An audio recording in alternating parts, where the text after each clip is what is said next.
ሰላም ጤና ይስጥልን እጅጉን የተወደዳችሁና የተከበራችሁ የአዲስ ስፖርት ቤተሰቦቻችን እንደምን አላችሁልን? ከእናንተው ከሆነው ከአዲስ ስፖርት የዩቲዩብ ቻናላችን አዳዲስ ስፖርታዊ ጉዳዮችን ልናካፍላችሁ እነሆ ዳግም ተገናኘን። ስለምታደምጡን፣ ስለምትከታተሉን ቆይታችሁ ከኛ ጋር ስለሆነ እጅጉን ከልብ አድርገን ነው የምናመሰግነው። በዛሬ ፕሮግራማችን የተለያዩ ስፖርታዊ ጉዳዮችን ወደ እናንተም የምናደርስ ይሆናል።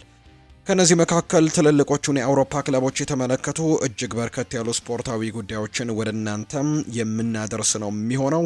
የተለያዩ ርዕሰ ጉዳዮችን እናነሳለን። ዛሬ የተወዳጁ የእንግሊዝ ፕሪምየር ሊግ እና የሌሎችም የአውሮፓ ታላላቅ ሊግ ጨዋታዎች ቀጥለው የሚደረጉ ይሆናል። ዛሬ ተጠባቂ ጨዋታዎች ይደረጋሉ በእንግሊዝ ፕሪምየር ሊግ። የእነሱን የጨዋታ ጥቆሞች ወደ እናንተ እናደርሳለን።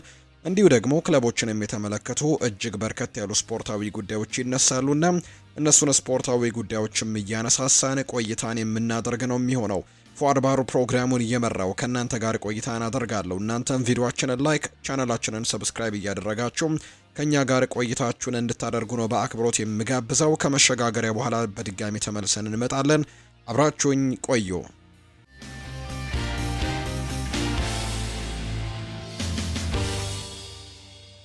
ዛሬ በአውሮፓ ታላላቅ ሊጎች በርከት ያሉ ጨዋታዎች ቀጥለው የሚደረጉ ነው የሚሆነው። የተወዳጁ የእንግሊዝ ፕሪምየር ሊግ 10ኛ ሳምንቱ ላይ ደርሷል።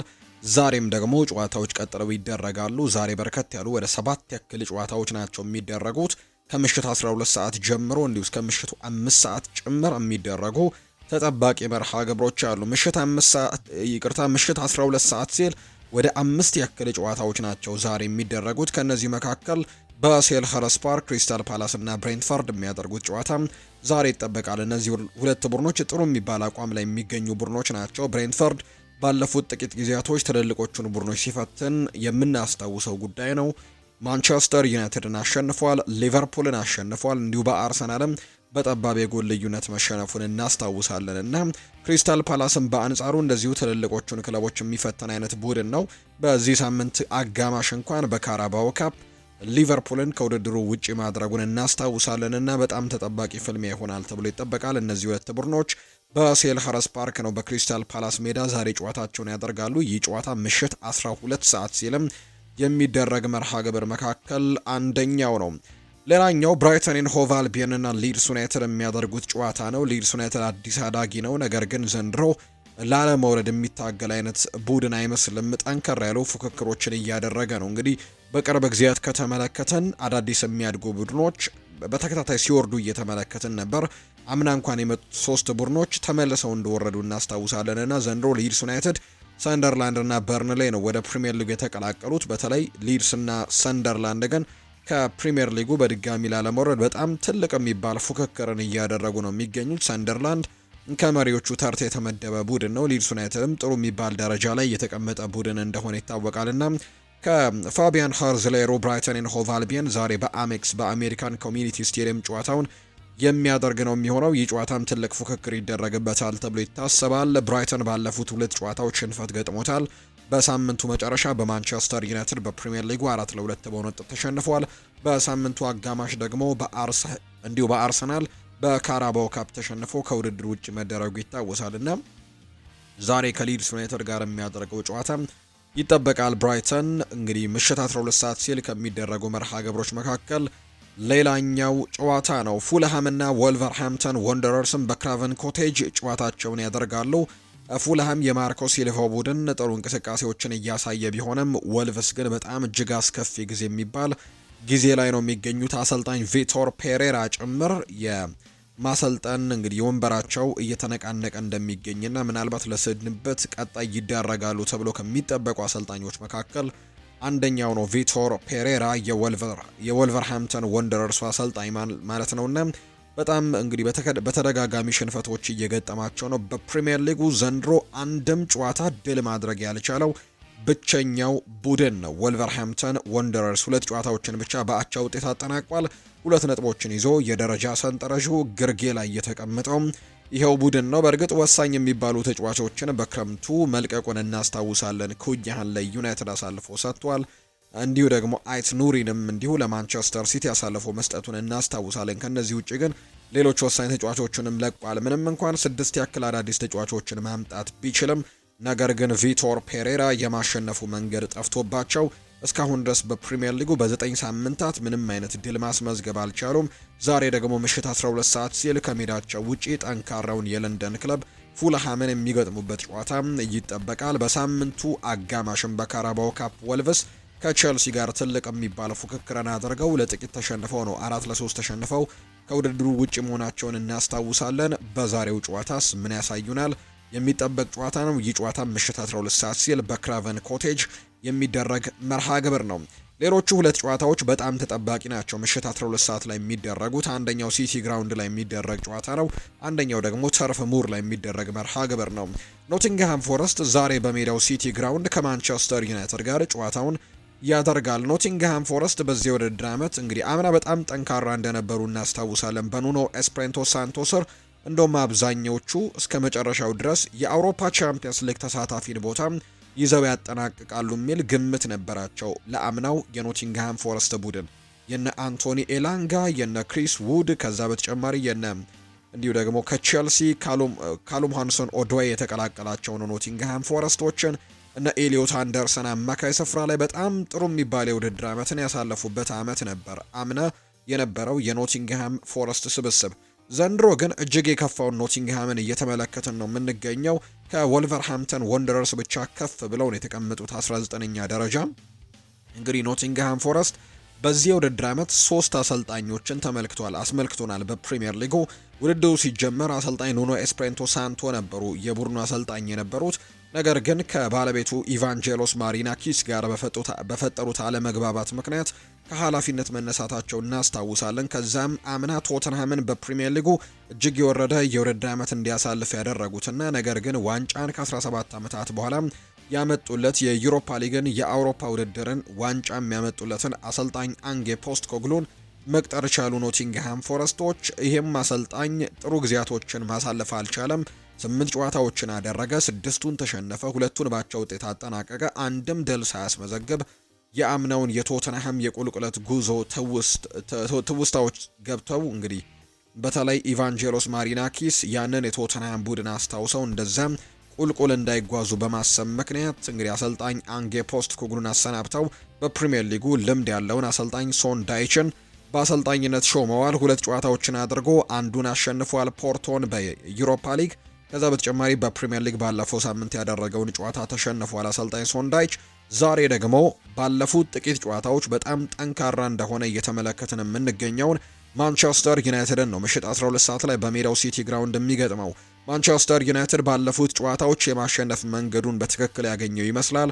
በርካቶች እንደሚሉትም ተጫዋቾች ከአሰልጣኝ ሩበን አሞሪም የጨዋታ ሲስተም ጋር በእጅጉ እየተላመዱ የመጡበት ጊዜ እንደሆነ ግምቶቻቸውን እያሰፈሩ ነው የሚገኙት። ካለፉት 5 ጨዋታዎች 4ቱን በድል ማጠናቀቅ ችለዋል። ያለፉትን 3 ተከታታይ ጨዋታዎች ደግሞ ማንቸስተር ዩናይትድ በድል ያጠናቀቀበት ጊዜ እንደሆነ ይታወቃልና በጣም ጥሩ የሚባል ጊዜን አሳልፈዋል። ለዚህ እንደ ትልቁ ምሳሌ ደግሞ የምንመለከተው ማንቸስተር ዩናይትድ በኦክቶበር ወር እንግዲህ አሰልጣኝ ሩበን አሞሪም የፕሪሚየር ሊጉ ምርጥ አሰልጣኝ ለመባል እጩ ሆነዋል። ይህ እጩ ሲሆኑ 1 ዓመት ሆኗቸዋል በማንቸስተር ዩናይትድ ቤት ለመጀመሪያ ጊዜም የተከሰተ እንደሆነና ለመጀመሪያ ጊዜ ነው እጩ ሆነው የቀረቡትና ምን ያክል ጥሩ ጊዜያቶችን እያሳለፉ እንደሆነ እየተመለከተን እንገኛለን። ማንቸስተር ዩናይትድ ያለፉትን 3 ተከታታይ ጨዋታዎች ሰንደርላንድን እንዲሁ በ7ኛው ሳምንት ከዛ በተጨማሪ ሊቨርፑልን በ8ኛው ሳምንትና ብራይተን ኤንድ ሆቭ አልቢዮንን 9ኛው ሳምንት ላይ ድል ማድረጋቸው ይታወሳል። ዛሬ ደግሞ በደረጃ ሰንጠረዡ ግርጌ ላይ የሚገኘው ኖቲንግሃም ፎረስትን ምሽት 12 ሰዓት ሲል የሚገጥሙበት ጨዋታ ዛሬ የሚጠበቅ ጨዋታ ነው። ከጨዋታው ጋር አያይዘን በኋላ ላይ ሰፋ ያሉ ጉዳዮችን እናነሳለን። ነገር ግን ተጠባቂው ጨዋታ ምሽት 12 ሰዓት ላይ የሚደረግ ነው የሚሆነው። ሌላኛው የምሽት 12 ሰዓቱ ጨዋታ ተርፍ ሙር ላይ የሚደረገው መርሃ ግብር ነው። በርንሌና አርሰናል ጨዋታቸውን የሚያደርጉ ቡድኖች ናቸው። አርሰናል ዘንድሮ እጅግ በጣም ድንቅ ጊዜን እያሳለፈ እንደሆነ ይገመታል። አብዛኞቹም የፕሪሚየር ሊጉን ዋንጫ ለማሸነፍም ቅድመ ግምት የሰጡትም ለዚሁ ለአርሰናል ስብስብ ነው። በተለይ ጎል የማይቆጠርበት ስብስብ እንደሆነ በደንብ እያስመለከተን ይገኛል። ባለፉት 6 ጨዋታዎች አንድም ጎል ያልተቆጠረበት ቡድን ነው። በዚህ የውድድር ዓመት ጎል የተቆጠረበት በ3 ጨዋታዎች ብቻ ነው። ወደ 14 አካባቢ ጨዋታዎችን አድርጓል። በሁሉም ውድድሮች ጎል የተቆጠረበት ግን በ3 ጨዋታዎች ብቻ እንደሆነ ተመልክተናል። ሁለቱ ከቆሙ ኳሶች የተቆጠሩባቸው ጎሎች ናቸው። አንደኛው ዳይሬክት ፍሪ ኪክ ነው በሊቨርፑሉ ጨዋታ ዶሚኒክ ሶቦስ ላይ ያስቆጠረው ጎል። ሌላኛው ከማዕዘን ምት የተሻገረ ኳስ ነው ኒክ ቮልትማደ ያስቆጠረባቸው የኒውካስል ዩናይትዱ ጨዋታ ላይ ነው 2-1 ያሸነፉበት መርሃ ግብር። ሌላኛው በክፍት ጨዋታ የተቆጠረው ጎል ደግሞ እንግዲህ ኤርሊንግ ብራውት ሃላንድ ከማንቸስተር ሲቲ ጋር አቻ በተለያዩበት ጨዋታ ላይ የተቆጠረባቸው ጎል ነው። ከዛ ውጭ ግን ምንም አይነት ጎል እስካሁን ድረስ ያልተቆጠረበት ቡድን ነው። ያለፉትን 6 ጨዋታዎች ደግሞ በሁሉም ውድድር በተለይ ኦክቶበር ላይ ያደረጓቸውን ጨዋታዎች አንድም ጎል ሳይቆጠርባቸው ያጠናቀቁት ጨዋታ እንደሆነ ይታወቃል። ዛሬ ደግሞ ከበርንሌ ጋር በተርፍ ሙር ጨዋታቸውን የሚያደርጉ ነው የሚሆነው። ይህ ጨዋታ በትልቅ ጉጉት የሚጠበቅ ጨዋታ ይሆናል ተብሎ ይታሰባል። ከዚህ ጨዋታ ጋር በተያያዘ አሰልጣኝ ሚኬል አርቴታ ከትላንትና በስቲያ በርከት ያሉ ሀሳቦችን ያጋራበትን ፕሬስ ኮንፈረንሶችን አድርጓል። በጨዋታው ላይ ጋብሪኤል ማርቲኔሊ እንደማይኖር ከስብስብ ውጪ እንደሆነ አረጋግጠው ተናግረዋል። ነገር ግን የዊሊያም ሳሊባ መሰለፍና አለመሰለፍ እንግዲህ አይተን የምንወስነው ይሆናል። ይደርሳልም አይደርስልምም ብዬ መናገር አልችልም ሲሉ ሀሳባቸውን ሰጥተዋል። በዛሬው ጨዋታ ላይ ይኖራል አይኖርም የሚለውን ጉዳይ የምንመለከተው ይሆናል ሲሉ ሀሳባቸውን ሰጥተዋል። ነገር ግን አብዛኞቹ ጉዳት ላይ ናቸው ወይም በጉዳት ምክንያት ተቀይረው ወጥተዋል ብለው ያሰቧቸውን ዴክላን ራይስን ጨምሮ ግን በዛሬው ጨዋታ ላይ እንደሚኖሩ ነው አሰልጣኝ ሚኬል አርቴታ የተናገሩት። ዛሬ በተርፍ ሙር ከበርንሌ ጋር የሚያደርጉትን መርሃ ግብር የምንጠብቀው ነው የሚሆነው። ይሄም ጨዋታ እንግዲህ ከምሽቱ 12 ሰዓት ሲል የሚደረግ መርሃ ግብር ነው። አርሰናል ፕሪሚየር ሊጉን በ22 ነጥቦች እየመራው እንደሚገኝ ይታወቃል። ከዛ በተጨማሪ ግን የዛሬው ተጋጣሚያቸው በርንሌ 16ኛ ደረጃ ላይ ነው የተቀመጠው። ነገር ግን ያለፉትን 2 ጨዋታዎች ግን በተከታታይ እንዳሸነፈ መርሳት የለብንም። በርንሌ ያለፉትን 2 ጨዋታዎች በተከታታይ ያሸነፈ ቡድን ነው። ካለፉት 5 ጨዋታዎች ደግሞ በሁለቱ ሽንፈት የገጠመው ቡድን እንደሆነ ተመልክተናልና ዛሬ ትልቅ ፉክክርን በሜዳቸው ተርፍ ሙር ያደርጋሉ ተብሎ ይጠበቃል። የስኮት ፓርከሩ በርንሌና ትልቅ ፉክክር እንመለከታለን ተብሎ ነው የሚጠበቀው። ሌሎቹ 2 ጨዋታዎች የሚደረጉት ደግሞ ምሽት ላይ ነው። እንግዲህ የጠቀስኩላችሁ ጨዋታዎች በሙሉ ምሽት 12 ሰዓት ላይ ይደረጉና ቀሪ 2 ጨዋታዎች ደግሞ ይደረጋሉ። አንደኛው ምሽት 2 ሰዓት ከ30 ሲል የሚደረግ ጨዋታ ነው። የለንደን ደርቢ ጨዋታ ነው። የሰሜን ለንደኑ ቶተንሃም እና የምዕራብ ለንደኑ ቸልሲ የሚያደርጉት መርሃ ግብር ነው። ዘንድሮ እነዚህ 2 ቡድኖች የተለያየ አይነት መንገድ ላይ ነው የሚገኙት። በእርግጥ ያን ያክል የጎላ ልዩነቶች ወይም የነጥብ በጣም መራራቆች የሉም። የ3 ነጥብ ልዩነት በመካከላቸው ይገኛል። ነገር ግን በደረጃ ሰንጠረዥ ላይ ከተመለከትናቸው ቁጥሮቹ የተለያዩ ነው የሚያሳዩት። ቶተንሃም 3ኛ ደረጃ ላይ ነው የተቀመጠው። በአንጻሩ ቸልሲ 9ኛ ደረጃ ላይ የተቀመጠ ቡድን ነው። አምና እንግዲህ አሰልጣኝ ኤንዞ ማሬስካ ይህንን ቡድን ከተረከቡ በኋላ ጥሩ የውድድር ዓመትን አሳልፈዋል በአብዛኛው ብሎ ማሰብ ይቻላል። 2 ዋንጫዎችን አሳክተዋል። የአውሮፓ ቻምፒየንስ ሊግ ቦታን ይዘው ነው ያጠናቀቁትና ጥሩ የሚባል የውድድር ዓመትን በመጀመሪያው ዓመት አሳልፈዋል። ዘንድሮ ግን ጅማሬዋቸው ጥሩ አይመስልም። ባለፉት 5 ጨዋታዎች 3ቱን በሽንፈት ነው ያጠናቀቁት። 2 ጨዋታዎችን ብቻ ነው ማሸነፍ የቻሉት ካለፉት 5 ጨዋታዎች። ምንም እንኳን የነጥብ መቀራረቦች ቢኖሩም ነገር ግን ለቸልሲ ባለቤቶች እነ ቶድ ቦህሊና በሄዳሪ ግባሊ ግን ይሄ ውጤት በቂ ነው ብለው አያምኑም። ቡድኑ በጣም በወጣቶች የተገነባ ታለንትድ የሆነ ቡድን እንዳላቸው ያምናሉ። በየዝውውር መስኮቱም በርከት ያሉ ገንዘቦችን ፈሰስ ያደርጋሉ ለዚህ ቡድን ጥንካሬ ሲሉ፣ ነገር ግን ሜዳ ላይ የሚመለከቱት ውጤት ግን እንግዲህ ወደ ፕሪሚየር ሊጉ ሻምፒዮንነት የቀረበ ነገርን መመልከት ይፈልጋሉ ባለቤቶቹ። ቢያንስ ተፎካካሪ የሆነ ቡድንን መመልከት እንደሚፈልጉ ነው የሚታመነው። አሁን ላይ ከሊጉ መሪ አርሰናል ያላቸው የነጥብ ልዩነት 8 እንደሆነ እንመለከታለን። እናም ለቼልሲ ባለቤቶች ይሄ ነገር በጥሩ መልኩ የሚመለከቱት እንዳልሆነና እንደውም አሰልጣኝ ኤንዞ ማሬስካን ጭምር የማንሳት ሀሳብም እንዳላቸው የሚያሳዩ ሪፖርቶች ሰሞኑን ሲወጡ እንደነበር እናስታውሳለን። እንደውም አንዳንድ የውስጥ አዋቂ መረጃ ምንጮች እንደሚገልጹት ከሆነ የቦርንመዙ አንቶኒ ኢራኦላን ማስፈረም እንደሚፈልጉ የሚያሳዩ ዘገባዎች ሲወጡ ነበር። ነገር ግን አሰልጣኝ ኤንዞ ማሬስካ አምና በጣም ጥሩ የሚባል ጊዜን አሳልፈዋል። ዘንድሮም ቡድኑን ለማሻሻል ቁርጠኛ እንደሆኑ ጭምር ነው በርካቶች የሚያምኑት። ቼልሲ ደግሞ ዛሬ ሌላኛውን ትልቁን ፈተና ከቶትናም ሆትስፐርስ ይጠበቀባል። ቶትናም ሆትስፐርስ አምና የወረደ አቋምን በፕሪሚየር ሊጉ ካስመለከተንና ከወራጅ ቀጠናው 1 ደረጃ ከፍ ብሎ ብቻ 17ኛ ደረጃን ካጠናቀቀና አሰልጣኝ አንጌ ፖስትኮግሉን ካሰናበተ በኋላ የብሬንትፈርድ አሰልጣኝ የነበሩትን አሰልጣኝ ቶማስ ፍራንክን ከቀጠረና በክረምቱ ደግሞ ጥሩ የሚባሉ ዝውውሮችን ካደረጉ በኋላ ዘንድሮ ጥሩ የሚባል ፉክክርን በፕሪሚየር ሊጉ ላይ እያደረገ የሚገኝ ቡድን እንደሆነ ይታወቃል። የቶማስ ፍራንክ ቡድን ዛሬ ደግሞ በሜዳው ነው ጨዋታው የሚያደርገው።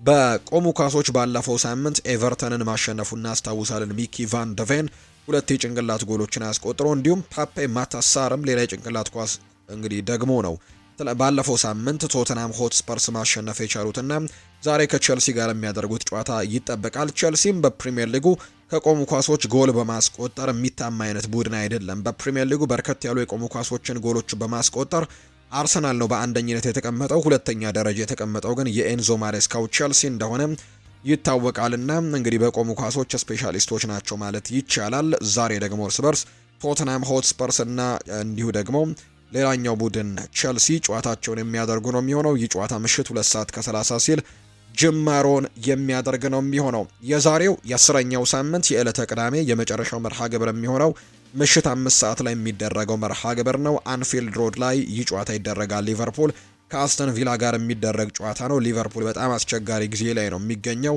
ያለፉትን 4 የፕሪሚየር ሊግ ጨዋታዎች ሽንፈት እንደገጠመው የምናውቀው ጉዳይ ነው። በሳምንቱ አጋማሽም በካራባው ካፕ በክሪስታል ፓላስ ተሸንፎ ከውድድሩ ውጪ እንደነበር የምናስታውሰው ጉዳይ ነውና ዛሬ ከሌላኛው ጠንካራ ቡድን ከኡናይ ኤምሪው አስተን ቪላ ጋር ጨዋታውን ያደርጋል። አሰልጣኝ ኡናይ ኤምሪ ደግሞ በአስተን ቪላ ቤት ጅማሯቸው ጥሩ አልነበረም። ነገር ግን ባለፉት ጨዋታዎች ግን የማሸነፍ መንገዱን አግኝተውታል። ባለፉት 5 ጨዋታዎች አንድም ሽንፈት ያልገጠመው ቡድን ነው። 4ቱን ተከታታይ ጨዋታዎች ደግሞ በድል ያጠናቀቀ ቡድን ነውና ዛሬም ለሊቨርፑል ከባድ ፈተና ይሆናል ተብሎ ይጠበቃል። እነዚህ ሁለት ቡድኖች ተመሳሳይ ነጥብ ነው የያዙት በፕሪሚየር ሊጉ በደረጃ ሰንጠረዡም 7 እና 8 ላይ የተቀመጡ ቡድኖች ናቸው። በተለይ ዛሬ ለሊቨርፑል እና ለአሰልጣኝ አርነ ስሎት በጣም ወሳኝ ጨዋታ ይሆናል ተብሎ ይታሰባል። በርካቶች የአርነ ስሎት ወንበር መነቃነቅ ጀምሯል ብለው ሀሳቦቻቸውን እያጋሩ ነው። ባለፈው ዓመት የፕሪሚየር ሊጉን ዋንጫ ባሸነፍ ኖሮ ዘንድሮ ያስመለከተው አቋም እንዲባረር ያደርገው ነበር ብለው በርካቶች ሀሳቦቻቸውን እየሰጡ ይገኛሉ። ጨዋታቸውን ያደርጋሉ። ዛሬ ከአስተን ቪላ ጋር የሚደረግ መርሃ ግብር ነው። የሚቀጥሉት 3 ጨዋታዎች በጣም ለሊቨርፑል እና ለአርነ ስሎት ከባድ እንደሚሆኑ ይታመናል። ዛሬ ከጠንካራው አስተን ቪላ ጋር ከኡናይ ኤምሪ ቡድን ጋር ጨዋታቸውን ያደርጋሉ። በሳምንቱ አጋማሽ በአውሮፓ ቻምፒየንስ ሊግ ከሪያል ማድሪድ ጋር ነው የሚጫወቱት። ከዛ በተጨማሪ በሳምንቱ መጨረሻ ደግሞ በድጋሚ በፕሪሚየር ሊጉ ከማንቸስተር ሲቲ ጋር መርሃ ግብራቸውን ያደርጋሉና በጣም ትልቅ ፈተና ይጠብቃቸዋል ተብሎ ይታሰባል። ይህ ጨዋታ ምሽት 5 ሰዓት ሲል የሚደረግ መርሃ ግብር ነው። በስፓኒሽ ላሊጋ ዛሬ 4 ያክል ጨዋታዎች ይደረጋሉ። ቪያሪያል በሜዳው ኢስታዲዮ ዴላ ሴራሚካ ቀን 10 ሰዓት ሲል ከራዮ ቫይካኖ ጋር ጨዋታውን ያደርጋል። ምሽት 12 ሰዓት ከሩብ ሲል አትሌቲኮ ማድሪድ በሜዳው ዋንዳ ሜትሮፖሊታኖ አሬና ከሲቪያ ጋር የሚያደርገው ጨዋታ ይጠበቃል። ሪያል ሶሴዳድ እና አትሌቲክ ቤልባኦ ጨዋታቸውን ያደርጋሉ። ምሽት 2 ሰዓት ከ30 ሲል ሪያል ማድሪድ በሜዳው ኤል ኢስታዲዮ ሳንቲያጎ ቤርናቢው ባለፈው ሳምንት ኤል ክላሲኮ ላይ ድል አድርጓል። ዛሬ ደግሞ ከቫሌንሲያ ጋር መርሃ ግብሩን ምሽት 5 ሰዓት ሲል የሚያደርግ ነው የሚሆነው። በጣሊያን ሴሪኤም ዛሬ 3 ጨዋታዎች ይደረጋሉ። ኡዲኒዜ ከአታላንታ ጋር የሚያደርጉት ጨዋታ ይጠበቃል። የሊጉ መሪ ናፖሊና በጣም ትልቅ ተፎካካሪ የሆነው የሴስ ፋብሬጋሱ ቡድን ኮሞ ዛሬ ምሽት 2 ሰዓት ሲል በሜዳው ኤስታዲዮ ዲየጎ አርማንዶ ማራዶና ስቴዲየም ምሽት 2 ሰዓት ላይ የሚደረግ ጨዋታ ነው። ቀሪው መርሃ ግብር ደግሞ ክሮምኔንሴን ከዩቬንቱስ የሚያገናኘው የምሽት 3 ሰዓት ከ45 ጨዋታ ነው። በጀርመን ቡንደስሊጋ ቀን 11 ሰዓት ሲል ሄዲንሃም ከአይንትራክ ፍራንክፈርት፣ ማይንስ ከቨርደር ብሬመን፣ አርቢ ላይፕዚግ ከስቱትጋርት፣ ሴን ፓውሊ ከቦሩሲያ ሞንችግላድባህ፣ ኡኒየን በርሊን ከፍራይበርግ እና ባየር ሚኒክ ከባየር ሌቨርኩዘን ዛሬ የሚያደርጓቸው ጨዋታዎች ይጠበቃሉ። የባየር ሚኒክ እና የባየር ሌቨርኩዘን ጨዋታ ዛሬ ምሽት 2 ሰዓት ከ30 ሲል የሚደረግ መርሃ ግብር ነው። በፍሬንች ሊግ ዛሬ ምሽት 1 ሰዓት ሲል ፓሪስ ሰን ዠርመን በሜዳው ፓርክ ደስ ፕሪንሰስ ከኒስ ጋር የሚያደርጉት ጨዋታ ይጠበቃል። 3 ሰዓት ሲል ሞናኮና ፓሪስ አዲስ አዳጊው ቡድን ጨዋታቸውን ያደርጋሉ። ምሽት 5 ሰዓት ከ05 ደግሞ ኦንዤና ማርሴይ ዛሬ የሚያደርጓቸው የፍሬንች ሊግ 1 ጨዋታዎች ናቸው። ትልልቆቹ የአውሮፓ ሊጎች ላይ ዛሬ የሚደረጉት ተጠባቂ መርሃ ግብሮችም እነዚህን ነው የሚመስሉት። አሁን ደግሞ ክለቦችን የተመለከቱ ጉዳዮችን እናንሳ። ማንቸስተር ዩናይትድን የተመለከቱ መረጃዎችን ወደ እናንተ እናደርስ። ማንቸስተር ዩናይትድ የወሩ ምርጥ ተጫዋቹን ይፋ አድርጓል። በአሰልጣኝ ሩበን አሞሪም የሚመራው ማንቸስተር ዩናይትዶች የወርሃ ጥቅምት የወሩ ምርጥ ተጫዋቻቸውን ይፋ አድርገዋል።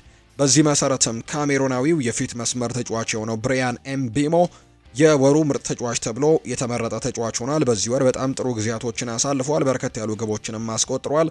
ብሪያን ኤምቤሞ በወሩ ለማንቸስተር ዩናይትድ ባደረጋቸው ጨዋታዎች ላይ 3 ጎሎችን ማስቆጠር ሲችል አንድ ደግሞ አሲስት ማድረግ ችሏልና በጣም ጥሩ ወርን ያሳለፈው። ለፕሪሚየር ሊጉ የወሩ ምርጥ ተጫዋችነት እጩም ጭምር መታጨቱ የምናስታውሰው ጉዳይ ነውና የማንቸስተር ዩናይትድ የወሩ ምርጥ ተጫዋች የሚለውን ሽልማት ግን ማሸነፍ የቻለበት ወር እንደሆነ ነው የተመለከት ነው። አሰልጣኝ ሩበን አሞሪም ስለ ጉዳት ዜናዎች መረጃዎችን አጋርተዋል። ዛሬ በተለይ ከኖቲንግሃም ፎረስት ጋር ከሚያደርጉት ጨዋታ አስቀድመው የተናገሩት ሀሳብ ነው። አንድ ተጨማሪ የስልጠና ጊዜ አድርገናል፣ አብረን የምናየውም ይሆናል። ሃሪ ማጓየር ዝግጁ እንደሚሆንም ለመናገር ከባድ ነው ብዬ አስባለሁ። የተቀሩ ተጫዋቾች ግን ዝግጁ ናቸው ብሏል። ሊሳንድሮ ማርቲኔዝ ወደ ልምምድ መመለሱ ይታወሳል ሰሞኑንና ነገር ግን ለጨዋታ ዝግጁ አይደለም። በደንብ ዝግጁ መሆን ይጠበቅበታል። እናም በስልጠና ወቅትም ካየነው ዝግጁ ነው ብለን ልትናገር ትችላለህ። ዝግጁ እንደሆነ መረዳት እንችላለን። ነገር ግን ተጨማሪ ጊዜ ግን እንደሚያስፈልገው አውቃለሁ። በሱ ላይ ጥንቃቄዎችን ማድረግ ይኖርብናል። ነገር ግን አሁን ላይ ወደ ቡድኑ የተመለሰበት አጋጣሚ ነው ያለው ሲሉ አሰልጣኝ ሩበን አሞሪም ከሊሳንድሮ ማርቲኔዝ ጋር በተያያዘ ሀሳቦቻቸውን አጋርተዋል። አንድ ተጨማሪ የልምምድ ክፍለ ጊዜ አድርገናልና እነዚህን ጉዳዮች ተመልክተናል ሲልም ጭምር ነው አሰልጣኝ ሩበን አሞሪም ሀሳቡን የሰጠው። የጥር ተጫዋቾች የዝውውር መስኮት ሲመጣ ምናልባት በጥር ተጫዋቾች የዝውውር መስኮት ከዩናይትድ ይለቃሉ ተብለው ከሚጠበቁና በአውሮፓ ውስጥም በጣም ተፈላጊ ናቸው ተብለው ከሚታሰቡ ተጫዋቾች መካከል አንደኛው ጆሹዋ ዘርክዚ ነው። ይህ ኔዘርላንዳዊ ተጫዋች ምናልባት ከክለቡ ጋር ሊለያይ የሚችልበት እድል እንዳለ የሚያሳዩ መረጃዎች አሉ። በጣም በርከት ያሉ ፈላጊዎችም እንዳሉት ጭምር ነው ታማኙ ዘጋቢ ሆነው ቤን ጃኮብስ መረጃውን እያጋራ የሚገኘው። ጆሹዋ ዘርክዚ በጥር ተጫዋቾች የዝውውር መስኮት ከማንቸስተር ዩናይትድ ሊለቅ የሚችልበት እድል ሰፊ መሆኑን ጭምር ነው ያነሳው ቤን ጃኮብስ ሲናገር። የጣሊያኑ ክለብ ሮማ ጆሹዋ ዘርክዚን ለማስፈረም ከፍተኛ እድል አላቸው። በተጫዋቹ ላይ ጠንካራ ፍላጎት እንዳለው ጭምር ነው የሚነገረው። ሮማዎች በክረምቱ የዝውውር መስኮት ከብራይተን ኤንድ ሆቭ አልቢዮን በውሰት ያስፈረሙት አንድ አጥቂ ነበር ኢቫን ፈርጉሰን። በጥሩ የተጫዋቾች የዝውውር መስኮት ወደ እናት ክለቡ ሊመለስ የሚችልበት እድል ሰፊ ነው። ምክንያቱም በኢስታዲዮ ኦሎምፒኮ የሚጠብቁትን ያክል እየሆነላቸው እንደማይገኝ ነው መረጃዎች የወጡትና ይህንን ተጫዋች አሳልፈው ለቡድኑ መልሰው ለመስጠትም ፍላጎቱ አላቸው ነው የተባለው። በዚህ ምክንያት ሮማዎች ሌላ የመሃል አጥቂ ለማስፈረም እንቅስቃሴዎችን ያደርጋሉ። ኔዘርላንዳዊው አጥቂ ጆሹዋ ዘርክዚ ደግሞ ተቀዳሚ ምርጫቸው ነው ሊሆን እንደሚችል መረጃዎች የሚያሳዩት። ምክንያቱም ይህ ተጫዋች በጣሊያን ሴሪኤ በጣም ጥሩ የሚባል ጊዜያቶችን አሳልፏል። በተለይ በቦሎኛ ጥሩ ጊዜያቶችን ካሳለፈ በኋላ ነው ወደ ማንቸስተር ዩናይትድ መምጣቱን የምናስታውሰውና ይህ ተጫዋች አሁንም ወደዚህኛው ቡድን ለመቀላቀል ፍላጎቶች ይኖራሉ ተብሎ ይጠበቃል። ስለዚህ ጆሹዋ ዘርክዚ ተቀዳሚ ምርጫቸው ነው። የፈረንሳዩ ክለብ ሊልም የተጫዋቹ ፈላጊ እንደሆነ ይነገራል። ሌሎች በጥር ተጫዋቾች የዝውውር መስኮት ተጫዋቹን ለማስፈረምም ወደ ፍክክሩ ሊገቡ ይችላሉ ተብሎ የሚጠበቁ ቡድኖች ያሉ ከእንግሊዝ እና ዌስትሃም ዩናይትድ ጭምር የዚህ ተጫዋች አድናቂዎች እንደሆኑ ይነገራል። በጣሊያንም በርከት ያሉ ፈላጊዎች እንዳሉት ነው የሚገለጸው። ባለፈው የዝውውር መስኮት ላይ ሌሎች ጆሹዋ ዘርክዚን ለማስፈረምም ሙከራ አድርገው ነበር። በዘርክዚ ላይ ትልቅ የሆነ ፍላጎት አላቸው። የተጫዋቹም አድናቂዎች የሆኑ በጣም ብዙ ክለቦች እንዳሉ ጭምር ነው መረጃዎች እየወጡ የሚገኙት። የለንደኑ ክለብ ዌስትሃም ዩናይትድም በጆሹዋ ዘርክዚ ላይ ትልቅ የሆነ ፍላጎት ያለው ክለብ እንደሆነ ይነሳል። ዌስትሃሞች በጥር ተጫዋቾች የዝውውር መስኮት በእርግጠኝነት አዲስ የመሃል አጥቂ እንዲመጣ ፍላጎቱ አላቸው። በተለይ አሰልጣኝ ኑኖ ኤስፕሬንቶ ሳንቶ ይህንን ቡድን ለማሻሻል የግድ አጥቂ ማምጣት እንዳለባቸው ይሰማቸዋልና በቀጣይ ከሚመለከቷቸው የአጥቂ ተጫዋቾች መካከል አንደኛው ደግሞ ጆሹዋ ዘርክዚ ነው። ከጣሊያን አነሳን፣ ከፈረንሳይ አነሳን፣ ከእንግሊዝ አነሳን ፈላጊዎቹ። ሌላኛው ፈላጊው ደግሞ ከሀገሩ ሊግ ከሆላንድ ሊግ እንደሆነ መረጃዎች ያነሳሉ። የትውልድ ሀገሩ ክለብ የሆነው ፒኤስቪ አይንድሆቨን የጆሹዋ ዘርክዚ ሌላኛው ፈላጊ ክለብ እንደሆነ እየተገለጸ ነው። ክረምት ላይ የዓለም ዋንጫ ይደረጋል። በዛ ደግሞ በሮናልድ ኪውመን ስብስብ ውስጥ እንዲካተት ደግሞ አሰልጣኝ ሮናልድ ኪውመን በግልጽ ነግረውታል። የቋሚነት ተሰላፊነትና የጨዋታ ጊዜያቶችን ማግኘት እንዳለበት በይፋ አሳውቀውታል እና ያንን ማግኘት የማይችል ከሆነ የጨዋታ እድሎች የማግኘት እድሉ በጣም ጠባብ እንደሆነ እየተገለጸ ይገኛል እና በጥር ይህ ቡድን ይለቃል ተብሎ እንደሚታሰብ መረጃዎች ይወጣሉ። የእንግሊዝ ፕሪምየር ሊግ አስተዳደር ተቋም የሆነው ኤፍኤው እንግዲህ በዚህ የውድድር ዓመት በቦክሲንግ ዴይ እንደቀደመው ጊዜ በርካታ ጨዋታዎች እንደማይደረጉ ማሳወቁ ነው ይፋ የተደረገው። ይህንን ተከትሎ ኤፍኤው ይፋ ባደረገው መሰረት ማንቸስተር ዩናይትድ በቦክሲንግ ዴይ አንድ መርሃ ግብር ብቻ የሚያከናውን ሲሆን ይህም ከኤዲሃው ኒውካስል ዩናይትድ ጋር የሚያደርገው ጨዋታ እንደሆነ ነው መረጃዎች የሚያሳዩት። ይህ ጨዋታ በፈረንጆቹ ዕለተ አርብ ላይ ዲሴምበር 26 በኦልድ ትራፎርድ ስቴዲየም የሚደረግ መርሃ ግብር እንደሆነ ነው የሚታወቀው። ቀጥሎም የሩበን አሞሪም ቡድን ከ4 ቀናት በኋላ ዳግም በሜዳው ኦልድ ትራፎርድ ወልቨርሃምፕተን ወንደረርስን የሚያስተናግድበት ጨዋታም እንደሚደረግ ነው የወጣለት መርሃ ግብር የሚያሳየው። ዘንድሮ አብዛኞቹ እንግዲህ ቦክሲንግ ዴይ ጨዋታዎች እንግዲህ ይጠፋሉ ወይም ደግሞ አይኖሩም የሚሉ አይነት ሀሳቦች ሲነሱ ነበር። ነገር ግን የጨዋታ ቀናቶቹ ትንሽ ራቅ ይደረጋሉ እንጂ ሙሉ ለሙሉ ቦክሲንግ ዴይ አይኖርም የሚለው ሀሳብ ትክክል እንዳልሆነና ነገር ግን ከዚህ በፊት እንደነበረው ግን ወዲያው ጨዋታዎችን እንደማያደርጉ አሁን ላይ ትንሽ ጋፕ እንደሚኖራቸው ጭምር ነው የተነገረው። ይህ የሆነበት ምክንያት በርከት ያሉ ውድድሮች ላይ ቡድኖች ስለሚሳተፉ ለዛ በማሰብ እንደሆነና ለተጫዋቾችም እረፍት ለመስጠት በማሰብ እንደሆነ እየተገለጸ ነው የሚገኘው። የማንቸስተር ዩናይትድ ግብ ጠባቂ ሴኔ ላሜንስ አንዳንድ ጉዳዮችን አንስቷል። በዚህ ክለብ ብዙ ዓመታትን ማሳለፍ እፈልጋለሁ ሲልም ጭምር ነው ሴኔ ላሜንስ የተናገረው። ባለፉት 3 ጨዋታዎች የማንቸስተር ዩናይትድን ግብ የጠበቀው ይኸው ሴኔ ላሜንስ ነው። የቤልጅየማዊ ግብ ጠባቂ ባለፉት 3 ጨዋታዎች የማንቸስተር ዩናይትድን ግብ ሲጠብቅም ማንቸስተር ዩናይትድ እስካሁን አንድም ሽንፈት አላስተናገደም። 3ቱንም ጨዋታዎች በድል ማጠናቀቅ የቻለበት ጊዜ ላይ ነው የምንገኘው። ምናልባት የኋላ ስሜ ከነሺ ማይክልና ቫንደር ሰረኩር ሊጠራ ይችላል። በዚህ ክለብ ውስጥ ረጅም ጊዜያቶችም ማገልገል እችላለሁ፣ በእጅጉ ደግሞ አስደሳች ያደርገኛል ሲልም ጭምር ነው የተናገረው። ሴኔ ላሜንስ ነው ይህንን ሀሳብ የሰጠውና በማንቸስተር ዩናይትድ ቤት ለረጅም ጊዜ ማገልገል እንደሚፈልግና ከሌጀንድ ግብ ጠባቂዎች ስምም ተርታው ስሙ እንዲመደብም ፍላጎቱ እንዳለው ጭምር ነው የተናገረው። ሩበን አሞሪም አንድ ጉዳይን አንስቷል። አሁን ያለው ሙድ በጣም ምርጥ ነው፣ ጫናው በእኛ ላይ መሆኑን መዘንጋት የለብንም ሲል ጭምር ይናገራል። ነገር ግን በቡድን ውስጥ ያለው ሙድ እና በቡድን ውስጥ ያለው ስሜት ግን እጅግ በጣም ደስ የሚያሰኝ ጊዜ ላይ እንዳለን ተረድተናል ሲልም ጭምር ነው ሀሳቡን እየሰጠ የሚገኘው አሰልጣኝ ሩበን አሞሪም። ሁሉም ከኛ ብዙ ነገሮችን ይጠብቃል፣ እናም ያጠሩ ነገር ነው። ተጫዋቾች ለጨዋታ በጣም ዝግጁ ናቸው፣ እኛም ደግሞ በተመሳሳይ ከጨዋታው ክብደት ጋር በተያያዘ በደንብ እንዘጋጃለን፣ እንደምናሸንፍ ሙሉ በሙሉ የራስ መተማመኑ አለን ሲልም ጭምር ነው አሰልጣኝ ሩበን አሞሪም የተናገረውና ይህንን በጣም ጥሩ የሚባለውን ሙድ ደግሞ ይዘን መቀጠልም እንጠብቃለን ሲልም ጭምር ነው አሰልጣኙ የተናገረው። የዛሬውን ጨዋታ ደግሞ ለማሸነፍም ሜዳ ላይ ይገባሉ ተብሎ ይጠበቃል። ዛሬ ምሽት 12 ሰዓት ሌላኛውን የፕሪሚየር ሊግ መርሃ ግብራቸውን ከኖቲንግሃም ፎረስት ጋር የሚያደርጉ ነው የሚሆነው ማንቸስተር ዩናይትዶች። አርሰናልን የተመለከቱ መረጃዎችን ደግሞ ወደ እናንተ የምናጋራበት ሰዓት ላይ እንገኛለን። አሰልጣኝ ሚኬል አርቴታ አንዳንድ ጉዳዮችን አጋርተዋል። ከፊታችን መሪነታችንን የምናሰፋበት ትልቅ እድል አለን፣ በዚህ የወጥነት ደረጃ መቀጠል ይኖርብናል ሲል ጭምር ነው ሀሳቡን የሰጠው። በወረቀት ደረጃ አርሰናል በቀጣይ የሚያደርጋቸው ጨዋታዎች የተወሰኑ ቀለል ያሉ እንደሆነ በርካቶች ያምናሉና በእነዚህ ጨዋታዎች ምናልባት መሪነታቸውን ለማጠናከር እድሉ ይኖራቸዋል ተብሎ እንደሚጠበቅ ነው መረጃዎች የሚያሳዩት። አርቴታም ያንን ነገር ነው ያጋራው። ከፊታችን መሪነታችንን የምናሰፋበት በጣም ትልቅ እድል ይኖረናል፣ በወጥነት መቀጠል ይኖርብናል ሲልም ጭምር ነው የተናገረው አሰልጣኝ ሚኬል አርቴታ። ከበርንሌይ ጋር በጣም ከባድ ጨዋታ እንደምናደርግ አውቃለሁ፣ እናም ጨዋታውን ለማሸነፍም ምርጥ እንቅስቃሴ ማሳየት አለብንም ሲል ጭምር ነው ሀሳቡን የሰጠው አሰልጣኝ ሚኬል አርቴታ። ስለ ኤምሬትስ ስቴዲየምም እንዲሁ ይናገራል አርቴታ። እዚያ ሲደርሱ ስቴዲየሙ የተለየ ድባብ እንዲኖረውና ለተጋጣሚዎችም አስቸጋሪ ማድረግ ደግሞ እንዳለብን ጠንቅቀን እናውቃለን። ተጫዋቾቹና ደጋፊዎቹም እንደዚያ ከተሰማቸው የበለጠ ጠንካራ እንሆናለን ሜዳ ላይ ብዬ ማስባለሁ። ሜዳ ላይ የሚፈጠረው ድባብ ለተጋጣሚዎች ጭንቀት፣ ለእኛ ደግሞ ተጫዋቾች ድጋፍ እንደሚሆን ጭምር አምናለሁና ስቴዲየሙን እንደዛ ማድረግ ይኖርብናል። ጠንካራ ድጋፍና ቡድናችንም በደንብ የሚተማመንበት ሜዳ እንዲሆነ ለማድረግ እየሞከርን ነው ሲልም ጭምር ነው የተናገረው አሰልጣኝ ሚኬል አርቴታ። ስለ ጨዋታ መርሃ ግብሮችና ስለ መፍትሄዎችም እንዲሁ ይናገራል። አርቴታ ይቀጥልና ቀለል ያለ ላይሆን ይችላል፣ ነገር ግን የቻልነውን ማድረግ ግን ይኖርብናል ሲልም ጭምር ይናገራል። ስለዚህም ተጫዋቾቹንና ደጋፊዎቹን በማክበር በተቻለን መጠን ሁሉንም ጨዋታዎች ለማሸነፍም እንሰራለን ሲልም ጭምር ነው የተናገረው አሰልጣኝ ሚኬል አርቴታ ነው ይህንን ሀሳብ እየሰጠም የሚገኘው። አንድ ተጫዋች መጫወት የማይችልበት ጊዜ የሚሰማውን ብስጭት እንዴት መቋቋም ይቻላል የሚል ጥያቄ ከጋዜጠኞች ጥያቄ ቀርቦለት ነበር። አርሰናል ዘንድሮ ስኳዱ በጣም ሰፊ እንደሆነ ይታወቃል። እያንዳንዱ ቦታ ላይ በጣም ጥሩ የሚባሉ አማራጮች እንዳሉት ይታወቃልና በዚህ ምክንያት ምናልባት አንደኛው ተጠባባቂ ሲሆን አንደኛው ቋሚ ሲሆን ብስጭት ውስጥ እንዴት እንደሚገቡና እሱን እንዴት መቋቋም ይቻላል የሚል አይነት ጥያቄ ለአሰልጣኝ ሚኬል አርቴታ ቀርቦለት ነበር።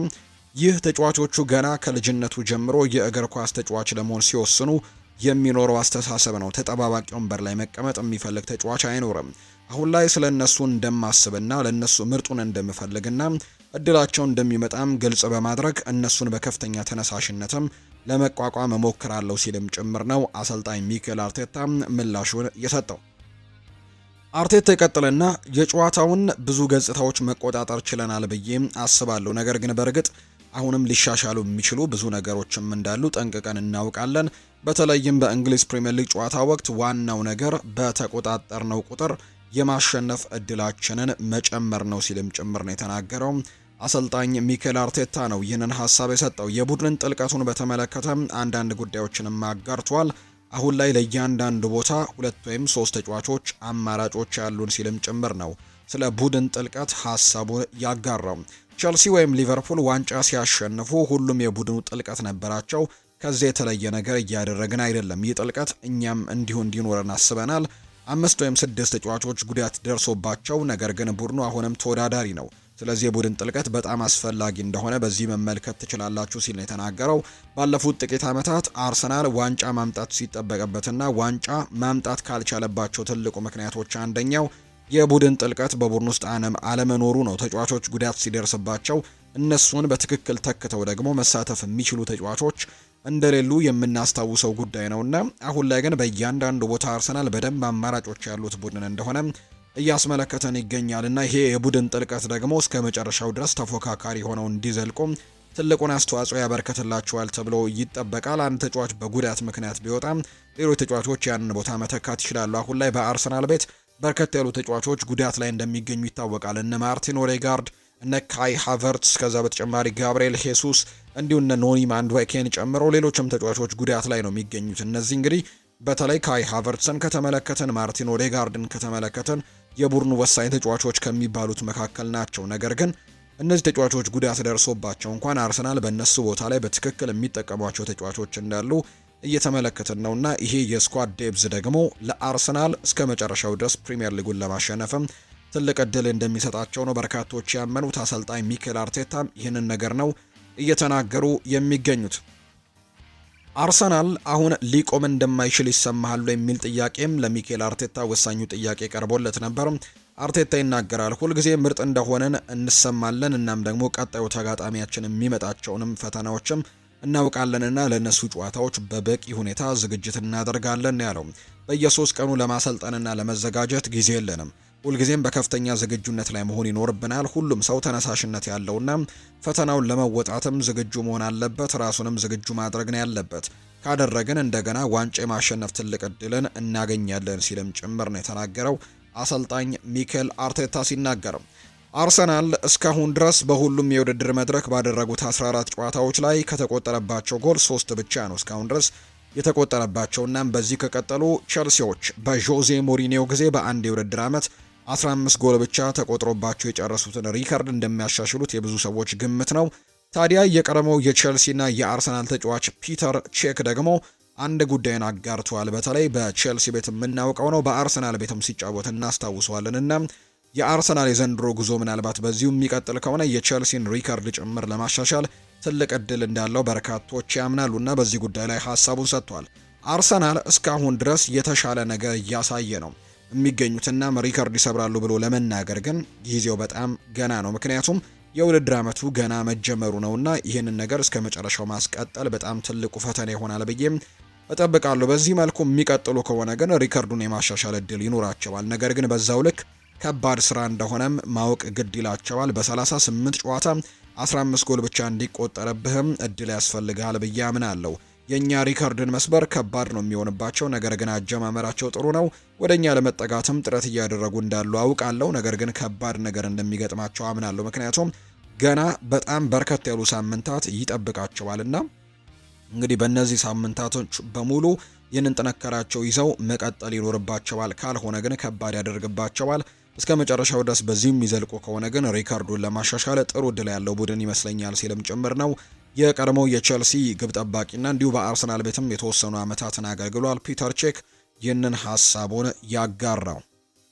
ሊቨርፑል ዛሬ ጨዋታውን ያደርጋል። ከኡናይ ኤምሪ አስተን ቪላ ጋር ነው ጨዋታውን የሚያደርገው። አሰልጣኝ አርነ ስሎት ትላንትና ሰፋ ያሉ ቃለመጠይቆችን አድርገዋል ከጋዜጠኞች ጋር። በተለይ ከዛሬው ጨዋታ ጋር በተያያዘ በርከት ያሉ ጉዳዮችን አንስተዋል።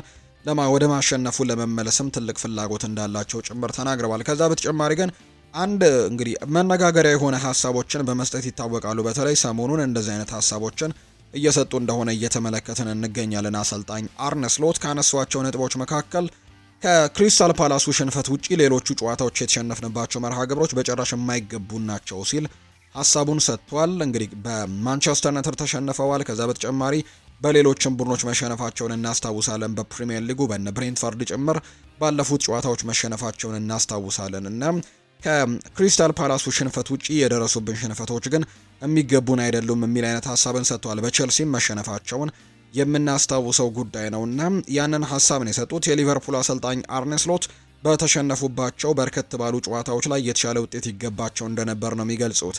ከክሪስታል ፓላሱ ጨዋታ ውጪ በተሸነፍነባቸው ሌሎች ጨዋታዎች ግን የበለጠ ነገር ይገባን ነበር ሲሉ አሰልጣኙ ይናገራሉ። ብዙ የግብ ዕድሎችን እያስተናገድን አይደለም ያሉት አርነ ስሎት፣ ስለዚህ አጨዋወታችንን ሙሉ ለሙሉ መቀየርም አያስፈልገንም፣ የተሻለ መንቀሳቀስ ነው ያለብን ብለዋል። ስለ ውል ማራዘም የጠየቁት አርነ ስሎት አሁን ላይ ሙሉ ትኩረቴ ሊቨርፑልን ወደ አሸናፊነት መንገድም መመለስ ይሆናል ሲሉ ጭምር ይናገረዋል። ውል ስለ ማራዘም ንግግር ቢኖርም እንኳን እንደዚህ አይነት ንግግሮችን እዚህ ጋር ለማድረግ ፍቃደኛ አይደለውም፣ መጀመሪያ በማሸነፍ መጀመሪያ ያስፈልገናል ሲሉ ጭምር ነው አሰልጣኝ አርነ ስሎት የሚናገሩት። የቡድን የተጫዋቾች ጥራትና የሚፈጥሩት የግብ ዕድልም ብዛት የበለጠ በራስ መተማመን ይሰጠኛል፣ ይሄ ደግሞ ተጨማሪ ግቦችን እንዲያስቆጥሩ ይገፋፋቸዋል ሲልም ጭምር ነው አርነ ስሎት የተናገረው። በዛሬው ጨዋታ ላይ ጀረሚ ፍሪምፖንግ እና አሌክዛንደር ኢሳክን የማሰለፍ እድል እንደማይኖራቸው ተናግረዋል። በተለይ ጀረሚ ፍሪምፖንግ ለ6 ያክል ሳምንታት ጉዳት እንደደረሰበት የሚያሳዩ ነገሮችን የተናገሩት። እንዲሁ አሌክዛንደር ኢሳክን በዛሬው ጨዋታ ላይ ላይኖር የሚችልበት እድልም ሰፊ እንደሆነ ጭምር ነው አሰልጣኝ አርነ ስሎት የተናገሩትና በዛሬው ጨዋታ ላይም የአሌክዛንደር ኢሳክን ግልጋሎት ላያገኙ እንደሚችሉ ጭምር ነው የተናገሩት። እንደዚህ አይነት ሀሳቦችን ግን ሰጥተዋል። የአስተን ቪላው አሰልጣኝ ኡናይ ኤምሪ ግን የዛሬው ተጋጣሚያቸው ማለት ነው ስለ ሊቨርፑል እንዲሁ አንዳንድ ሀሳቦቹን አጋርተዋል። ቀደም እንዳልኳችሁ ቁጥሮችን ስናነሳ አስተን ቪላ ባለፉት 4 ጨዋታዎች በሙሉ ድል ያደረገ ቡድን ነው። በጣም ጥሩ መነሳሳት ላይ የሚገኝ ቡድን ነው። ዛሬ ደግሞ ወሳኝ ጨዋታውን የሚያደርግ ነው የሚሆነው። ባለፈው ሳምንትም ማንቸስተር ሲቲን በማቲካሽ ብቸኛ ጎል 1-0 አሸነፈው መውጣታቸው የሚታወስ ነው። ዛሬ ከሊቨርፑል ጋር ወሳኝ ጨዋታቸውን ያደርጋሉ። ለነሱ ከፍተኛ አክብሮት አለኝ ያለው ኡናይ ኤምሪ ስለ ሊቨርፑል ሲናገር ትልቅ አክብሮት ለሊቨርፑል አለኝ። ባለፈው ዓመት የተጫወተበት መንገድ እንደ ቡድን አስደናቂ ነበር፣ ተጽዕኗቸውም ድንቅ ነበር ብዬ አስባለሁ። እናም ፕሪሚየር ሊጉን ማሸነፍ አምና ችለዋል። ዘንድሮ ጥሩ ጊዜ ላይ አይገኙም፣ ነገር ግን ጠንካራ ቡድን እንደሆኑ አውቃለሁና ለነሱ ትልቅ አክብሮት አለኝ ሲልም ጭምር ነው አሰልጣኝ ኡናይ ኤሚሪ ሀሳቡን የሰጠው። ቸልሲን የተመለከቱ መረጃዎችን ደግሞ እናንሳ።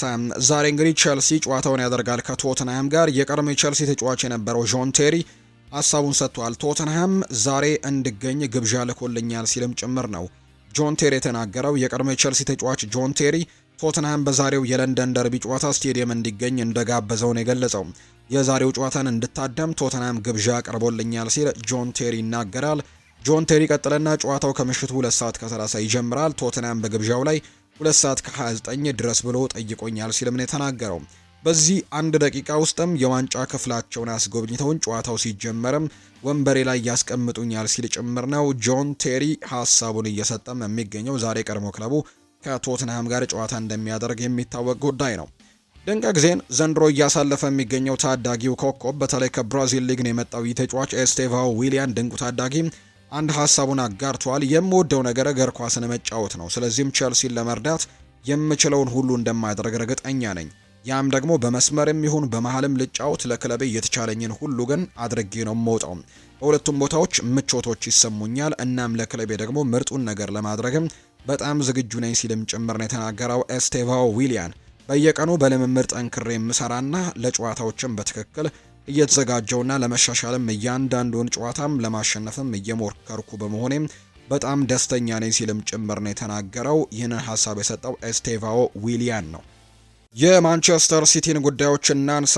አሰልጣኝ ፔፕ ጓርዲዮላ የተለያዩ ጉዳዮችን አንስተዋል። ለአሰልጣኝ አርነ ስሎት ምላሽ አልሰጥም ሲል ነው ፔፕ ጓርዲዮላ የተናገረው።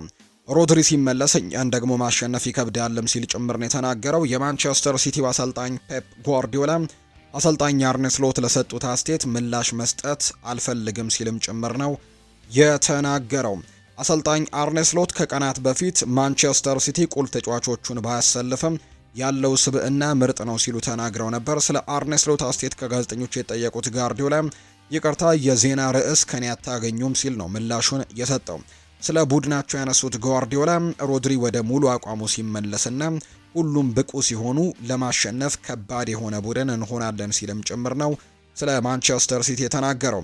ሮድሪ በቀጣይ ጨዋታ ወደ ሜዳ ይመለሳልም። የማንቸስተር ሲቲው አማካይ ሮድሪ ለቦርንመዙ ጨዋታ ዝግጁ እንደሚሆን ነው አሰልጣኝ ፔፕ ጓርዲዮላ ያረጋገጡት። ሮድሪ ለጨዋታው ዝግጁ ነው፣ ነገር ግን በቋሚነት ይሰለፋል አይሰለፍም የሚለውን ነገር ግን አሁን ላይ አላውቅም ሲል ነው የተናገረው አሰልጣኝ ፔፕ ጓርዲዮላ። በሌላ በኩል የፊት መስመር አጥቂው ኤርሊንግ ሃላንድ ግን ለጨዋታው ዝግጁ መሆኑን አረጋግጠዋል። ለቦርንመዙ ጨዋታ ኤርሊንግ ሃላንድ ብቁ ነው ሲሉ ነው የተናገሩት።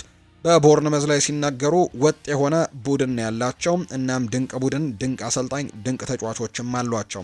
ጠንካራ ተጋጣሚ እንደሆኑ እናውቃለን። ስለዚህም ይህንን ጨዋታ ለማሸነፍ ከባድ እንደሚሆንም አምናለሁ ሲልም ጭምር ነው ጓርዲዮላ የሚናገረው። ፔፕ ጓርዲዮላ ፊል ፎደን ወደ እንግሊዝ ቡድን ሲመለስም በሚል ሀሳብ ላይ አንዳንድ ጉዳዮችን አጋርቷል።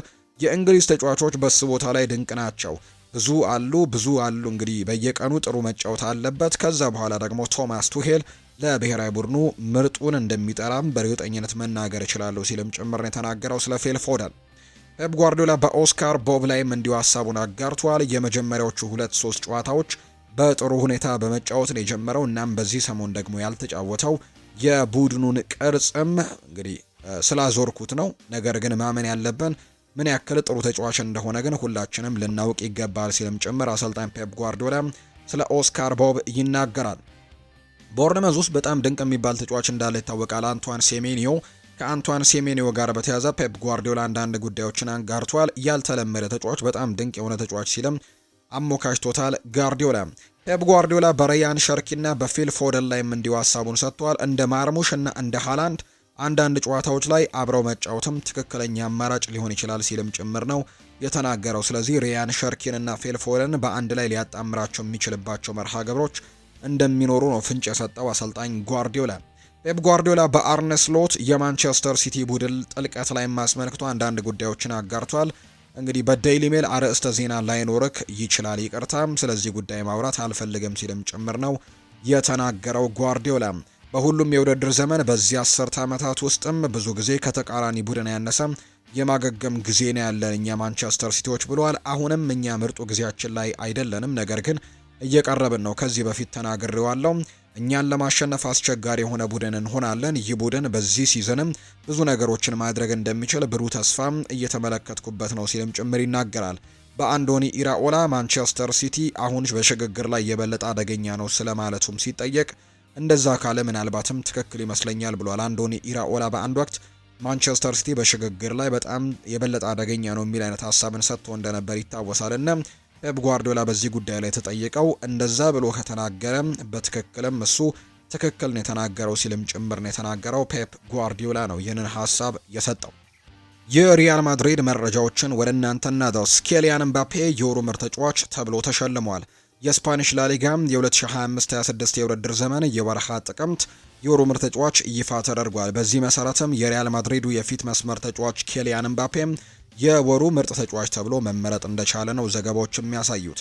ኬሊያን ምባፔ በወሩ ባደረጋቸው 3 ጨዋታዎችም 3 ጎሎችን ማስቆጠሩን እናስታውሳለን። ፈረንሳዊው የፊት መስመር ተጫዋች ኬሊያን ምባፔ በተከታታይ ለሁለተኛ ጊዜም የወሩ ምርጥ ተጫዋች ሽልማትን ማሸነፍ ችሏል። ባለፈው ወርም እሱ ነበር ሽልማቱን እንዲሁ ያሸነፈው። ፍሎሬንቲኖ ፔሬዝ ኬሊያን ምባፔ ስላለን እኛ በጣም ደስተኞች ነን ብለዋል። ፕሬዝዳንቱም የወርቅ ጫማውንም በድጋሚ ማሳካት ፈልጋለሁ ብለዋል። ኤምባፔ የሪያል ማድሪዱ የፊት መስመር ተጫዋች የሆነው ኬሊያን ምባፔ ባለፈው የውድድር ዘመን ያሸነፈው የወርቅ ጫማ እንግዲህ ተቀብሏል ወይም ሽልማቱን በይፋ ተረክቧል። ኬሊያን ምባፔ ባለፈው የውድድር ዘመን በላሊጋው 31 ጎሎችን ማስቆጠሩን የምናስታውሰው ነውና በድል ዝግጅቱ ላይም ንግግር ያደረገው ኬሊያን ምባፔ ሽልማቱን በመቀበሌ በጣም ተደስቻለሁ፣ ለኔ በጣም አስፈላጊ ነው ሲልም ጭምር ነው የተናገረው።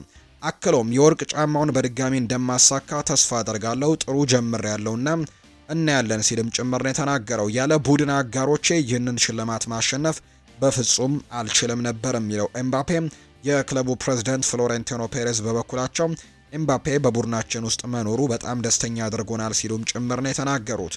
አያይዘውም በሱ ኮርቻ ያለው ለዚህ ሽልማትም እንኳን ደስ አለ ሲሉ ጭምር ነው የተናገሩት ለኬሊያን ኤምባፔ። የሪያል ማድሪድ ፕሬዝዳንት ፍሎሬንቲኖ ፔሬዝ ቪኒ ጁኒየር ከሪያል ማድሪድ ለቆ የትም እንደማይሄድ ለሻቪ አሎንዞ ግልጽ ያደረገለት ሲሆን ሻቪ አሎንዞና ቪኒ ጁኒየር የግል ችግር ካለባቸው ተቀምጠው ችግራቸውን እንዲፈቱ አያይዞ እንደነገረው ነው። ለሻቪ አሎንዞ እንደተናገረው ነው። ፕሬዝዳንት ፍሎሬንቲኖ ፔሬዝን በተመለከተ የስፔን አንዳንድ ሚዲያዎች መረጃውን እያጋሩ የሚገኙት ላለፉት ዓመታት ማርካ ላይ በርካታ ዘገባዎች ሲያወጣ የሚታወቀውና ለሪያል ማድሪድም በጣም ቅርበት ያለው የሚባለው ስፔናዊው ጋዜጠኛ ሆሴ ፌሊክስ ዲያዝ አሁን ላይ በይፋም በዲያሪዮ አስ ዳይሬክተር በመሆን ተሹሟል። በሪያል ማድሪድ መረጃዎች ላይ በጣም ታማኝነት ካላቸው የመረጃ ምንጮች መካከል አንደኛው ነው ሆሴ ፌሊክስ ዲያዝ። አሁን ደግሞ ከዚህ በኋላ በዲያሪዮ አስ ላይ መረጃዎቹ እንደሚወጡ ጭምር ነው እየተገለጸ የሚገኘው። የሪያል ማድሪድ መረጃዎችን በማውጣትም በጣም የሚታወቅ ጋዜጠኛ ነው። በዚህ ውድድር ዓመት በአምስቱ ታላላቅ የአውሮፓ ሊጎች ከሚጫወቱ ተጫዋቾች ውስጥ በተቃራኒ ቡድንን የግብ ክልል ላይ ብዙ ኳሶችን በመንካት ቪኒ ጁኒየር ቀዳሚ እንደሆነ ቁጥሮች ያሳያሉ። 89 ኳሶችን እንደነካ ነው መረጃዎች የሚያሳዩት። ኬሊያን ኤምባፔ ደግሞ 83 ኳሶችን በመንካት ቀዳሚዎች እንደሆኑ የወጡት ቁጥሮች ያሳያሉ። ትሬንት አሌክዛንደር አርኖልድ ዛሬ ከቫሌንሲያ ጋር ለሚደረገው ጨዋታ ዝግጁ ነው። ትሬንት አሌክዛንደር አርኖልድ ዛሬ የሚደረገውን ጨዋታ ማክሰኞ በአንፊልድ ለሚደረገው ተጠባቂው የአውሮፓ ቻምፒየንስ ሊግ ጨዋታና የቀድሞ ቡድኑን በአንፊልድ በሚገጥምበት ጨዋታ ላይ ምርጥ ብቃቱን ለማሳየትም ይረዳዋል ተብሎ ይጠበቃል። በዛሬው ጨዋታም የተወሰኑ ደቂቃዎችን ሜዳ ላይ እንደምንመለከተው ነው ዲያሪዮ አስ መረጃውን ያጋራው። ፈረንሳዊው አንጋፋ የቀድሞ የአርሰናል አሰልጣኝ አርሰን ቬንገር ከዚህ ቀደም የወሰኑት ውሳኔ ዛሬ ላይ ትንሽ እንደሚጸጸታቸው ይናገራሉ። ወደ ሪያል ማድሪድ 2 ጊዜ መሄድ የምችልበት እድል ነበረኝ። እንዲሁም ወደ ዩቬንቱስ፣ ፓሪስ ሰን ዠርሜን እና ማንቸስተር ዩናይትድ እንኳን ሳይቀር መሄድ ይችል ነበር። ነገር ግን ትልቁ ችግሬ በሰዓቱ የነበርኩበት ቦታን እንደምወደው እንዲሰማኝ አድርጎኛል። አሁን ላይ መልስ ብዬ ሳስበው ትንሽ ተጸጽቻለሁ። ምናልባት ሌላ ቦታ ሄጄ ቢሆን ኖሮ ወደ ሳንቲያጎ ቤርናቢው መሄድን እመርጥ ነበር ሲሉም ጭምር ነው ሀሳባቸውን የተናገሩት። በእርግጠኝነት አንድ ሰው በልጅነቱ ሁልጊዜም ግቦችን የማስቆጠር ህልም አለው። እግር ኳስን መጫወት የጀመረ እያንዳንዱ ልጅ ጎል የማስቆጠርና ይህንን ደጋግሞ የማድረግ ህልም ይኖረዋል። የመጨረሻ ያገኘሁት በጣም ጠቃሚ ሽልማት ነው። እናም በጣም ደስተኛ አድርጎኛል። ነገር ግን ሁሌም ከግል ስኬቶች በተጨማሪ የጋራ ስኬቶች በጣም አስፈላጊ መሆናቸውን ግን ሁሉም ሰው ያውቃል ብዬ አስባለሁ። ወደፊት ሌላ የወርቅ ጫማ እንደማሸንፍ ተስፋ አድርጋለሁ። ነገር ግን ከሁሉም በላይ ግን የስፔን ላሊጋን እንደምናሸንፍ ተስፋ አድርጋለሁ። በላሊጋው ጎል ማስቆጠር የወርቅ ጫማውን ለምን እንዳሸነፍኩም እየተነጋገረን ከሆነ የዘንድሮ ግቤ ለቡድኑ ጋር ተመሳሳይ መልኩ መቀጠል እንደሆነ መናገር እፈልጋለሁ። የስፔን ላሊጋን ካሸነፈንና የወርቅ ጫማውን በድጋሚ ካነሳሁኝ አሁን ከተሰማኝ ደስታ የበለጠ ደስተኛ ይሆናለሁ ሲል ኬሊያን ኤምባፔ ይናገራል። ከ7 ዓመታት በፊት የዓለም ዋንጫን ካሸነፈው ኬሊያን እና አሁን ወርቃማ ጫማውን እያሸነፈ ካለው ኤምባፔ ሜዳ ላይና ከሜዳ ውጪ ምን የተለወጠ ባህሪ ያለ ተብሎም ጥያቄ ቀርቦለት ነበር። ኤምባፔ እንደተለወጥኩኝ ተስፋ አደርጋለሁ። ያ የእግር ኳስ ተጫዋች ተፈጥሯዊ እድገት ነው። ሁልጊዜም መሻሻል ይኖርብሃል። ከ7 ዓመታት በፊት እንደነበረው ሁኔታ ብቆይ ችግር ሊኖር ይችላል ብዬ አስባለሁ። ባሰብኩት ነገር ሁሉም እና በሰራኋቸው ስህተቶች ብዙ ተምሬያለሁ። እናም ባሳለፍኳቸው መጥፎ ጊዜያቶችም ሆነ ጥሩ ነገሮችን መማሬን አሁንም ላይ የሆንኩትን ኬሊያን ኤምባፔን ሆኛለሁ። ለበጎ እስከሆነ ድረስ ለውጥ ፖዚቲቭ ነው። እናም ደግሞ እኔ ዛሬ ላይ እንደ ቀድሞ አይነት ኬሊያን ኤምባፔ አይደለሁምና የተሻልኩኝ እንደሆንኩኝ እገምታለሁ ሲልም ጭምር ነው ሀሳቡን የሰጠው። ይህንን ሀሳብ የሰጠው ኬሊያን ኤምባፔ ነው። ይህንን ነገር አጋርቷል። በተለይ ትላንትና የወርቅ ጫማውን ካሸነፈ በኋላ ከሰጣቸው ሀሳቦች መካከል አንደኛው እንደሆነ ነው በርካቶች ሀሳቦቻቸውን እየሰጡ የሚገኙት። በአጨዋወት በእውነቱ ከሆነ ይህ ጥያቄ እንዴት መመለስ እንደምችል አላውቅም ብሏል። በሪያል ማድሪድ ቤት ድጋሚ ክሪስቲያኖ ሮናልዶ የምትባል ይመስላል ወይም ሁለተኛው ሮናልዶ የምትባል ይመስላል ወይም የሚል ጥያቄ ቀርቦለት ነው። ሁሉም ሰው ክሪስቲያኖ ሮናልዶ በማድሪድ ያለው ትልቁ ሌጀንድ መሆኑ ጠንቅቆ ያውቃል። እኔም ለ1 ዓመት ተኩል ያክል እዚህ ኖር ያለው እሱ ግን ለዚህ ለ9 ዓመታት እግር ኳስ ህይወቱን አሳልፏል። ክሪስቲያኖ ሮናልዶ ካደረጋቸው የማይታመኑ ነገሮች ጋር ራሴን ማወዳደር አልችልም። እኔ የተለየ መንገድ ያለኝ ተጫዋች ነኝ። በዚህ ክለብ የራሴን መንገድ ማዘጋጀት እፈልጋለሁ። ነገር ግን ስሜም ከክሪስቲያኖ ሮናልዶ ጋር አብሮ መጠቀሱ ለእኔ ትልቅ ክብር ነው። ነገር ግን እኔ እያንዳንዱን ቡድን ማሸነፍና በራሴ መንገድ ጨዋታዎችን እንዴት እንደማሸነፍ እንዳለብኝም በሚያስችለኝ ነገር ላይ ብዙ ነገሮችን አተኩራለሁ ሲልም ነው ኤምባፔ ተናገረው። አምና በላሊጋ 31 ጎሎችንና በውድድር ዓመቴም በሁሉም ውድድሮች በአጠቃላይ 44 ጎሎችን አስቆጥረሃል። ለዚህ ዓመትስ ግብክ አላማክ ምን ያክል ነው ሲልም ተብሎ ተጠይቆ ነበር። እኔ ምንም ገደብ አላስቀምጥም። ግቤ ያገኘሁትን እያንዳንዱን የጎል ማስቆጠር እድል ተጠቅሜ ቡድኑን መርዳት ነው። ብዙ ግቦችን ባስቆጠርኩኝ ቁጥር ብዙ ዋንጫዎችን የማሸነፍ እድል ይኖረናል። ጎል በማስቆጠርም ሆነ ለማሸነፍ የሚረዳን ማንኛውም ነገር ለቡድኑ ማበርከትም ቀዳሚ አላማዬ ነው ሲልም ጭምር ነው ኬሊያን ምባፔ የተናገረው። ከአርዳ ጉሌር ጋር ያለህ ግንኙነትስ ምንድነው ተብሎ ነበር። ከአርዳ ጉሌር ጋር ባለኝ ግንኙነት አልተገረምኩም። ጥሩ ችሎታ ያለው ወጣት ተጫዋች ነው። አሁንም ወጣት ነው፣ ነገር ግን ቡድኑን ለመርዳት ዝግጁ ነው። የውድድር ዓመቱን በጥሩ ሁኔታ ጀምሯል። የቤርናቢው ደጋፊዎችን የሚያስደስት አስማታዊ የኳስ ንክክ ያለው በዚህ ደረጃ እንደሚቀጥል ተስፋ አደርጋለሁ፣ ምክንያቱም እሱ ለኛ በጣም አስፈላጊ ተጫዋች ነው። እናም ከሱ ጋር በመጫወቴም ደስተኛ ነኝ ሲል ጭምር ነው ኬሊያን ምባፔ ከተለያዩ ጉዳዮች ጋር በተያያዘ በተለይ ትላንትና ሽልማቱን ከተቀበለ በኋላ በርከት ያሉ ጉዳዮችን ነው ሀሳቡን ያጋራው። ፖል ላቤሌ ፖግባ በድጋሚ ጉዳት እንዳጋጠመው መረጃዎች ወጡ። ፈረንሳዊው የሞናኮ የመሃል ሜዳ ተጫዋች የሆነው ፖል ፖግባ በትላንትናው የሞናኮ ልምምድ ላይ አለመሳተፉ ነው ይፋ የተደረገው። ፖል ፖግባ ትላንትና በነበረ ልምምድ ላይ የቁርጭምጭሚት ጉዳት እንዳጋጠመው የፈረንሳይ መገናኛ ብዙሃን ዘግበዋል። ፖል ፖግባ ሞናኮ ዛሬ ከፓሪስ ጋር በሚያደርገው ጨዋታ ላይ ወደ ሜዳ ይመለሳል ተብሎ ሲጠበቅ ነበር። ይሁን እንጂ ፖል ፖግባ ግን በዛሬው ጨዋታ ላይ ይሰለፋል ተብሎ እንደማይጠበቅ ነው አርኤምሲ ስፖርት መረጃውን እያጋራ የሚገኘውና በጉዳት ምክንያት በዛሬው ጨዋታ ላይም እንደማይኖር ነው መረጃዎች እየወጡ የሚገኙት። የአሜሪካው ክለብ ሲያትል ሬን አሰልጣኝ የሆኑት ላውራ ሃርቬ ቡድኑን ለማሰልጠን አዲስ ቴክኖሎጂን መጠቀም እንደጀመሩ ነው የገለጹት። አሰልጣኟ በሰጡት አስተያየትም ለታክቲካል ጉዳዮችን ጥያቄዎችን እያቀረብኩኝ በቴክኖሎጂ እየተጠቀምኩኝ ነው ሲሉ ጭምር ይናገራሉ። ቡድኖችን ሲገጥሙ ምን አይነት ታክቲክ መጠቀም እንዳለባቸው መተግበሪያውን እየጠየኩት የገለጹት አሰልጣኟም ሁሉም ነገሮችን ነግሮኛል ስትልም ነው የምትደመጠው። ለሁለት ቡድኖች በ5 ተከላካይ እንደምጫወትም መክሮኛል የሚሉት ላውራ ሃርቬ እኔም ያደረኩት ቀልድ አይደለም፣ ለዚህ ነው የተሳካው ሲሉ ጭምር ይናገራሉ። የቀድሞ የአርሰናል አሰልጣኝ ላውራ ሃርቬ ከእንደዚህ አይነት ቴክኖሎጂዎች የተቀበሉትን ታክቲካል ምክር የተገበሩ በየትኛውም ክለብ ጨዋታ ላይ እንደነበር አልገለጹም። ባለፈው ዓመት በሊጉ ከመጨረሻ ደረጃ በአንድ ደረጃ ከፍ ብሎም የጨረሰው ሲያትል ሬን በዚህ ዓመት 4ኛ ደረጃ ላይ ነው የሚገኘው። የስፖርት ጉዳት ባለሙያ ዶክተር ፔድሮ ሉዊስ ሬቦል ስለ ላሚን ያማል ጉዳት አንዳንድ ጉዳዮችን አጋርቷል። እንዲህ አይነት ጉዳት ብዙ ጊዜ እግር ኳስ ውስጥም